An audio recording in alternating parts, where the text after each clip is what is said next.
Welcome to Whole Being Health, Function, Vitality, and Mastery. So today we're going to talk about personal power. Hopefully you would have seen my previous video where I speak about aligning our thoughts with our actions. This kind of ties into that and hopefully will fit another part of that jigsaw. So again, working with some of my clients, they often talk about this connection that they want to have with themselves, finding out who and what they are. And you can only get this from your personal power. So what we find today is a lot of people are disempowered. Disempowered basically means that they themselves feel that they don't have the choices or cannot create choices that create actions or reality in their lives. So in order for them to gain that, they need to allow that ego within themselves to manifest. So this relates back to what we've touched on before in some of the other talks about the chakra system. Again, the chakra system are energetic points in the body that relate to emotional thoughts. Every area in our body ties into specific emotions. So with the first chakra, which relates to safety and security, and the second a little bit higher, and that relates to rhythm and flow, sexual identity, and sexuality. The third chakra at the solar plexus, which is the power point in our body, refers to personal power and self-will, the ego, self-identity, and self-autonomy. Taking back your power. We'll get back to that in a minute. Then the fourth chakra, the heart chakra, it kind of speaks for itself. It's giving and receiving love and feeling comfortable with the love that you receive and the ability to communicate that love. The fifth chakra is being able to speak your truth. Now this kind of ties into the third chakra, because in order for you to speak your truth, you have to feel comfortable and powerful enough to be able to speak and honor and own that truth. So this is communication and self-expression here. The sixth chakra, the third eye, is intuition, but it's not just intuition, it's also the ability to interpret and be intuitive. So you are intuitive, but you interpret that information correctly, and it's the ability to receive information. And then the seventh relates to connection to the universe. So allowing your mind to be open to ideas. And it's also the myth of how you see your life unfolding in front of you.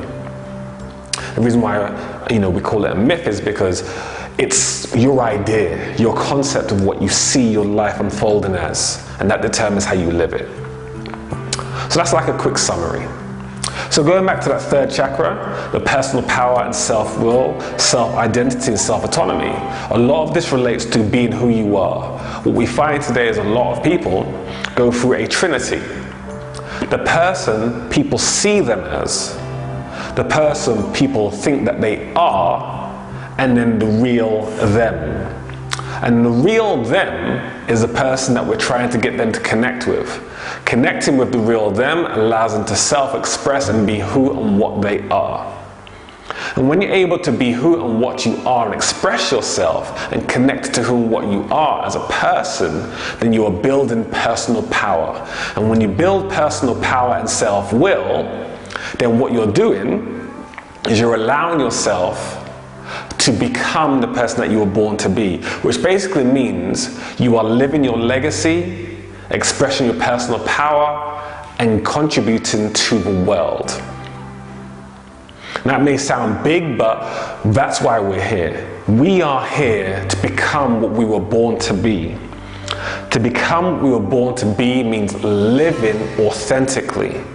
So, speaking your truth is part of this. So when you speak your truth, you honor yourself. So sometimes you say something that gets you into trouble in a specific work relationship or a marital or sexual relationship.